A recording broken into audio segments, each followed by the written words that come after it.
All right. So I didn't know what I wanted to do here, what I wanted to watch or pick. And I was browsing and I settled on like three movies and realized very quickly that I already did videos for all three of those. And I have talked about this movie with my buddy Keith over at Agoraphobe. We both say this is the best killer doll movie, and I really think it is. And also did a watch party of this a while back with my buddy Matt at Pugwall. Please subscribe to both of those people if you are not. But Stuart Gordon's Dolls from 1987. This is such a fun movie. There's so much charm to this. There's so much heart to this movie. The whole character of Judy, she's adorable. She's so innocent in this movie, and that plays into a lot of the story here. And, oh, what's his name? I forget the actor's name, but he's like a big kid, a kid adult, and he's a very likable character too. Then you get the bitchy stepmom of Judy and Judy's dad. And if you haven't seen this movie for some reason, it was Stuart Gordon's third film, and he didn't write the story, which makes sense because it feels very different from Re-Animator and From Beyond, which they actually filmed this before From Beyond, and it didn't get released until after From Beyond released.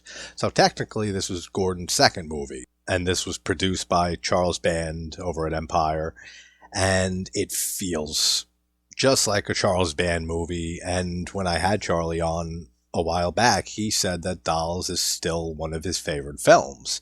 And I can completely agree. This is one of my favorite Charles Band movies, Empire movies, / Full Moon. That whole little corner family of horror. Richard Band didn't do the score for this, but it sounds just like a Richard Band score. But he did do the sound supervision for this movie.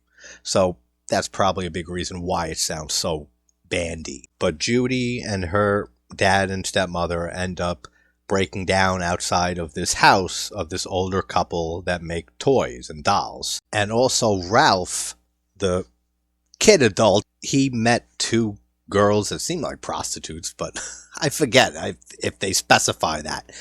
They end up getting stuck in the rain, and they end up staying at the place too with Judy and her family. And then dolls start coming to life and they start killing people. I mean, that's all you need to know if you haven't seen this movie. But if you haven't seen Dolls from 1987, please check it out because this is just a classic horror film from the 80s. And yeah, they're not prostitutes. They're just two punk girls on the side of the road. For some reason, maybe, I forget the old couple, the doll makers. I forget their names. But the woman, maybe she says a comment that like they're skanks or something like that. Something that makes me think of them whenever I think of this movie as prostitutes, but they're clearly not. So without further ado, let's jump fully into Stuart Gordon's Dolls. So they get stuck in the mud during a thunderstorm, and it's David the father, the bitch stepmother Rosemary, and the adorable Judy, and she has Teddy as her best friend. She has this little teddy bear. And the bitch stepmother, she takes Judy's teddy friend and throws him into the woods. And hilarious daydream. Judy pictures Teddy coming out of the woods, and like a huge version of Teddy. And then it turns into like an actual big ass bear, and it mauls the two of them to death. And she's like, "Oh, Teddy," and it just shrugs at her.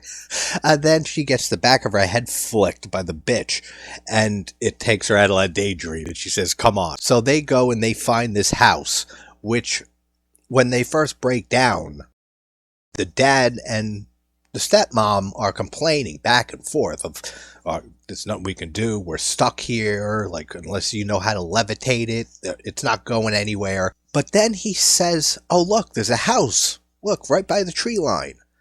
How did he not see the house immediately? Because when they show that house, it's right there. If it happened to you in this exact location, you would get stuck in the mud and say immediately, "Well, thank God there's a house right there that we could get help from." That's how close it is. Again, it doesn't matter. And I love the look of the house here. That's something that Full Moon and Empire and Band have always done extraordinarily well. is one location movies, or for the most part one location, like Bottleneck Films. They make such great use of the lower budget by just picking the best looking locations. This house is creepy as hell, in large part to the fact that there's creepy ass dolls everywhere. And man, the parents, step parent and the dad, they treat this kid like shit throughout this entire movie. It's so sad seeing what this girl goes through. So they kind of just break their way into the house. They don't get invited in. And Gabriel and Hilary are the old couple who make the toys. And I'm pretty sure that Guy Ralph, the actor here who plays Gabriel, also played Andre Toulon in one of the later Puppet Master films. But some of you know how I suffered through all 15 of those movies like 2 years ago, and I really don't give a damn to go back and find out. And all the dialogue and banter is really well written in this movie. I love when they're at dinner and Rosemary asks, "What do you do?" to Gabriel after saying, like, joking to them, "Oh, witchcraft," and they just laugh, kind of like maniacally, so it is kind of creepy, but he says, "Close, I make dolls and toys and ballerinas and stuff," and then he notices that Judy doesn't have a doll of any sort, and she starts to say that she had Teddy, and the bitch, she chimes in and says the clumsy thing dropped it in the puddle or something like that, some excuse. And then Judy looks so depressed and deflated, and she says, "Yeah, I dropped it." And then she gets Mr. Punch from Gabriel, and what an iconic puppet. Then Ralph and the two definitely non-prostitutes, everyone just bursts into this house. Nobody knocks or tries to wait for somebody to answer, the owners of the property, to let them in. Everyone just bursts their way into some door. Ralph comes in and he says that he found these two girls. They were hitchhiking and it's raining like mad out there, and could we stay? And these are the nicest old people ever to let all these people stay here on a rainy night. And I like the whole theme explored here when Gabriel says that, nowadays everybody wants their toys mass produced and they don't want anything handmade with passion and heart anymore. And that's very, very true. I mean, nowadays more than ever, but also back when this movie came out. So it's a nice little bit of social commentary there. Oh, I remember why I always think of them as prostitutes. Because they act like complete sluts. They're hitting on Ralph and stuff because they want to rob him. They're taking a big chance, banking on whatever's in this guy's wallet. I mean, how do you know he doesn't have anything? He's not carrying cash. Maybe he doesn't have a card back then. They could have nothing by the end of this, and they had to spend the night flirting with this dude that they have no idea who he is. And then we get the whole adorable scene with Ralph, kid at heart. And he tells the whole story while they're looking at the room full of toys, and it's just him, Judy, and Gabriel. And he's talking about his father and how he was thinking of him and how he used to put cookies under his bed for his toys because his father said that the toys would wake up and like play on their own after he would go to bed at night. It's a cute story. And how do you not love the character of Ralph in this? I can't see how David, Judy's father, wouldn't love Ralph in this situation, because you have some grown-up guy befriending your little girl. I mean, so I understand that when David gets there. So the two non-prostitutes are going to go rob the antiques all over the house. So it turns out it was a good idea, hitching a ride with Ralph. It wasn't just his wallet. Now they got a whole place that they can rob. And I love the way that Stuart Gordon filmed and framed the hallways in this house, especially when Judy's walking through it. He makes it look so big and wide, the hallway, compared to how small Judy is. Like, something about the way it's shot, I love that. Whimsical. That's the best word to describe this movie. It's such a whimsical film. So then one of the girls ends up getting killed. Well, beaten badly against a wall multiple times and then dragged away. The sound of the dolls, or elves, as Judy calls them. That sounds really creepy. And the POV shots of the dolls, that's all very well done too. When she gets bashed against the wall several times, that looks good. And John Carl Buechler did the makeup effects for this movie. So she runs to her dad and stepmom and starts telling them what happened. And again, total dicks to her and tell her to leave before the stepmom smacks her. So then she runs to Ralph and she wakes him up. She starts telling him the tale of what she just witnessed. And I love her line of, "This is not a fairy tale, this is real." He goes with her to see the scene of the crime, if you will, and sees the blood. So he starts believing her. So then they're all outside in the hallway together. The one remaining non-pros, Ralph, Judy, her stepmother, the father, but not the old couple who own the house. They're all yelling, they're all confused, and Ralph is saying what happened, and Judy's getting yelled at and giving shit some more. And then this is where I said, I have to agree with David here. When Ralph says he was fast asleep, and Judy says, "That's right, he was." And they ask, "How would you know?"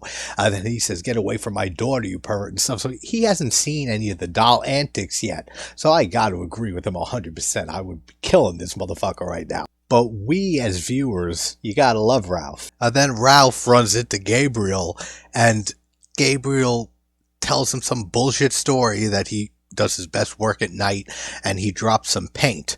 And Ralph says it was paint. Judy said that the elves, and then he sounds stupid. He knows that as he says this. He says the missing girl is probably just wandered off into one of the, older parts of the house. It's barely bedtime here. They were just woken up. He says if she's not found by breakfast, then he'll go looking for her. He basically just gives him this whole story, and Ralph just falls for it. And then Ralph sees Mr. Punch talk and says, Ralph, deep down. So now he knows 100% that Judy's telling the truth. Then the stepmom's kill is great. And all the animation on the dolls, it holds up extremely well today. They look creepy as hell. And two of them take a little saw and they start sawing on her foot. Then she gets near the window and they're all coming at her with knives and weapons, and she ends up just jumping out the window and falling to her death. And she deserves it. That Cruella de Vil looking motherfucker. This whole sequence is the best in the film. When the other girl goes up to find Isabel, that's the name, in the attic, and she finds her and you can't see her face because of the shadows. Then when she leans in far enough, you see that her eyes were gouged out and she has doll eyes put in the sockets. And then they fall out and she reaches down and grabs them and then holds them up next to her. That looks amazing. Then all the dolls come to life and she's swatting them off left and right. And I love how the design of them, as their faces get broken off, there's skeleton faces underneath. That looks really cool too. Then we get the kill of that girl when she runs into the toy soldiers and they just all line up and shoot her to death and she falls on the ground. That whole sequence is the best in the movie. Then you have Judy's father, who is in bed, and next to him, the body of the stepmom. So is that supposed to make me believe that the dolls went outside after she jumped out of that window and they dragged her back into the house and put her in that bed and then draped her with the sheet? Because if that's what that is supposed to imply, then I can't even start to explain how stupid that is. So then Kid Hart and Judy end up in the room with all the dolls. And again, all the animation looks really good. And some creepy ass faces on these dolls too. If I can find pictures, I'll throw them up. But if not, just imagine creepy ass dolls. You'll be close. And they start attacking Ralph and jumping all over him. And then Judy says, "Why are you hurting my friend?" And then he has to go through a doll court where they have to decide whether he's really an adult or a kid in disguise. And they decide he's a kid in disguise, and they let the two of them go. And then, he finds the stepmom's body, the dad, in the bed, and she has the two doll eyes like poked into her eyes. Don't try to tell me that it was the old couple that took the body and dragged it up either, because I don't believe any of that either. So then the only one left, except for Judy and Kid Hart, is David, the father. And he has his little showdown with Mr. Punch. Then he destroys Mr. Punch, which is sad. But then Gabriel and Hilary show up, and the transformation of David, they turn him into the new Mr. Punch. All of that looks fantastic. That whole transformation, I forget how good that is every single time I watch this. They really did a great job with the big nose expanding and stuff before he shrinks, and then they make fun of him. And then we just get the ending here where, did they drug the two of them? The kid and Ralph, to make them forget the night before? Or are they just under a spell? I'm sure they did some type of magic, so I just answered that myself. But they wake up, and Gabriel convinces both of them that nothing happened last night. They wandered off, they couldn't find him, and that Judy's stepmom and father left the country, and they're changing their names, and they're sending her with Ralph to go bring her to her mother's in wherever she lives. And then they just drive off. But then another car gets stuck.